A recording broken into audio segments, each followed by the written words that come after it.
Some people love winter. The cute outfits, the cozy nights, the warm drinks. But for some of us, the second we see our own breath in the air, it kind of makes us want to hibernate. Either way, the start of a new season can give us sometimes that fresh start feeling. Even though I don't believe in waiting for the calendar to give you some kind of permission to start doing something, I'm going to take advantage of that fresh start feeling that I have. But if you're watching this and the first day of winter has already passed, you're not too late. Whatever day it is right now can be day one of your winter reset. Mine today is December 1st, which is technically too early, but that's kind of the point. Here are 5 simple tips that you can use to actually enjoy winter this year. Grab yourself a warm cup of tea in your favorite mug. Mine, I'm doing peach apricot today in my little bear mug that my friend gave me. And let's go through this list together.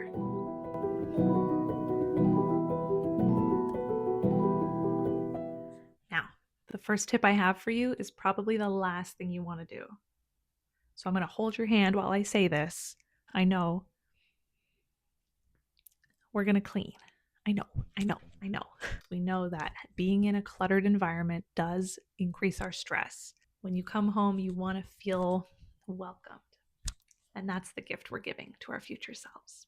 So yeah, let's just get this boring step out of the way quickly. I guess you're going to do the front entry, the closet, the big spots that change the most with the season. If you focus on cleaning that area and making it nice, that'll make a big impact in your day-to-day life for the next few months. Other tips that I have to make your home feel more homey is to, if you have a fireplace, use that all the time. But if you do not have a fireplace, there are YouTube videos, like 10-hour-long fireplace YouTube videos. If you don't mind being interrupted by ads, even without the heat, I promise you, your home will feel a lot cozier. Also, dim the lights. Don't use the overhead lights, use lamps. Add a bunch of blankets wherever you are. There's nothing better than being cozy in a blanket burrito and watching the snow fall outside. And of course, decorate your space. Now that that's out of the way, let's move on to some more interesting ones. My next tip for you is going to be to schedule time to spend on your hobbies.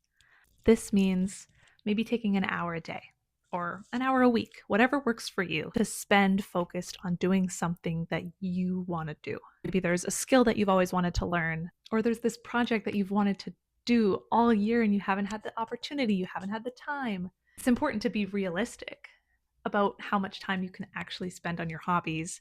I know your life is not going to all of a sudden revolve around them. That said, if you look at your screen time and you're honest with yourself, you do have the time. You're just not spending it on the things that are actually important to you.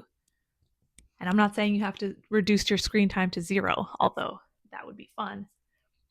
Just set aside a certain amount of time where you're going to put your phone away. You're going to prioritize your own hobby. You can start small, and I encourage you to. So if you want to get back into reading, you haven't read a book in a while, the way that you can adjust is read a page every night before bed, just a page. And if it sounds like that's way too easy, good, it's supposed to. You're not supposed to be hard on yourself.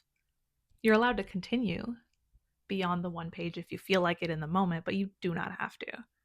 And let's say you miss it. One day you just do not feel like reading, because we're not trying to punish ourselves here. We're not trying to force ourselves to do things that we don't want to do. Let's say tonight I don't feel like reading. That's okay. I just won't. Try again tomorrow. The point is that we're looking for progress, and one page is progress.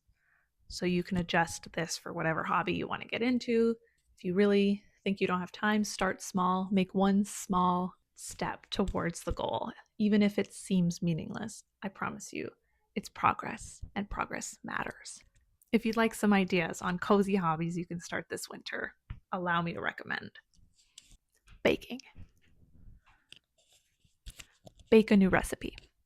Cookies are great if you're brand new. Who doesn't love making shapes with cookie cutters and decorating with sprinkles and icing?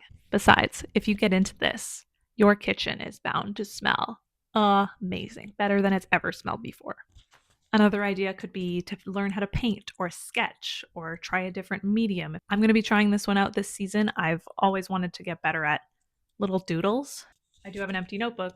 I do have the willingness to make some ugly doodles. Hopefully, I accidentally improve as I go because there's nowhere to go but up from here. I'm so bad at drawing. Another idea, crochet. You can knit, learn how to do that for somebody, maybe as a gift. Pro tip, if you're going to do this one though, give yourself way more time than you think you'll need. Maybe learn a new instrument. You could upcycle or sew some clothing that doesn't really fit you anymore or that you don't really like anymore. This one's super low pressure if you're new to sewing, like me, because you were probably going to throw that piece of clothing out or donate it anyway. So if you make a mistake, you didn't really lose very much. No biggie. You could play some cozy winter games. Highly recommend Stardew Valley. Or you could enter your 2-week Minecraft phase. You could get back into journaling, or you could start a new one. You could make a junk journal. That could be fun. You could make like a little scrapbook of winter to look back on when it's over. Whatever hobby you pick, don't stress about perfection. That's certainly not the goal. The point is to learn, the point is to have fun, and to make space in your life for doing things that you enjoy. That's truly the takeaway from this one. My next tip is about creating community.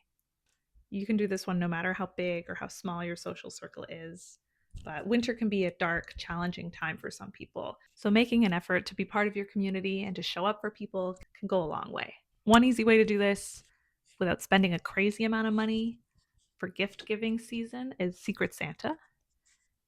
If you already have a close friend group, that's awesome, but I would challenge you to invite more people to be more inclusive. Maybe you have people that you would like to be closer to, or a group that you're kind of friends with them, but you could be closer.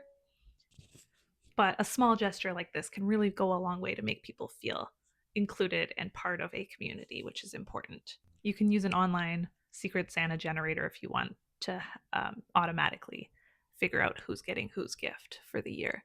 Other ways could be to start like a D&D group, or if that's not really your thing, you could try to host board game night or movie night. Just an excuse for everybody to get together on a regular basis would be kind of nice. And if you're more introverted and hosting group activities is not something that you really want to do, that's totally okay. Make an effort then to say yes when people invite you to do things that you kind of automatically are like, oh no, I'd rather just go home. Try to make an effort to say yes. You could also join a new club or a group in your area. This pairs well with the previous tip about trying new hobbies. Or you could join a group that you already are an expert in and kind of show the new people that are learning the hobby a few tips and tricks. And if none of those options feel right, you can always try volunteering. I'm sure there's opportunities for you. And you could create a little community with the volunteers that you meet along the way there. Now, we all know that taking care of ourselves, our health, is important. But winter can make that more difficult. So the tip that I have for you to make this a little bit easier on yourself this year is to try to pick something that embraces the season, like a winter sport. This way you kind of trick your brain into looking forward to getting to do that sport and tricking your brain into liking winter. So I used to default to snowboarding. I've recently retired, but now I'm looking into maybe skating or snowshoeing or taking a friend's dog out to play in the snow. But if you're not a fan of the outdoors, that's totally okay. Plenty of indoor options to choose from. Something that I was doing a while ago that I never actually finished. I made it my personal mission for a little while to try to complete every Just Dance video game on the Wii. It was a fun way to exercise while still feeling like I was working towards some goal. Some of those songs are hard. I have not accomplished it, but maybe this season will be my season for that. This is going to be the most important tip on the list today. It doesn't really matter what you pick as long as you pick something. You don't have to even stick to the same thing for the whole season. You could try something new every week and mix it up a lot. Keep yourself engaged through variety and novelty. Doesn't matter. The key is to stay active. Having an accountability partner works wonders though. Sometimes it's easier to show up for your workout buddy than it is to show up for yourself. And that's okay. If you're the kind of person that's motivated by small rewards, maybe promise yourself a treat once you're finished. You might be able to promise yourself a little hot chocolate after you're done your workout on your way home. Something like that. Whatever it takes to get you to stay active. I know you'll do your best. Be kind to yourself on this one. I know it's tough, but keep trying. This last tip is all about giving yourself a break. Winter can feel long, a little bit overwhelming, dark. It's okay to make space to slow down on purpose. Take a few minutes every day to check in with yourself, notice how you're feeling. I was doing full body scan meditations last year. I really enjoyed those.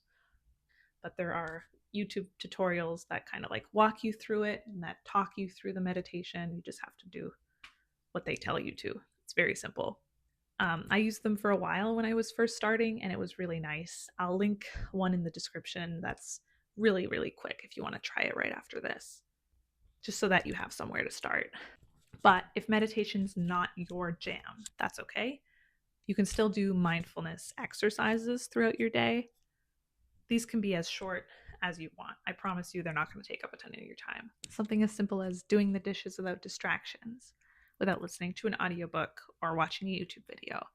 Other times you can practice this mindfulness stuff is like when you're driving or taking public transportation, when you're going for a walk, when you're eating, even in the bathroom.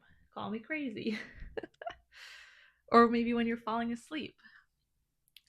These are things you can do to stay present in the moment in your body. Notice how you're feeling, enjoy what you're doing without trying to distract yourself.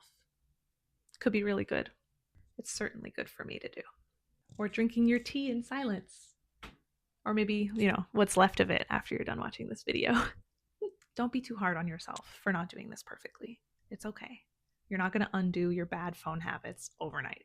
You can set a goal to try to find one moment every day to practice doing something mindfully. Just because winter can be a slower season doesn't have to make it a bad season.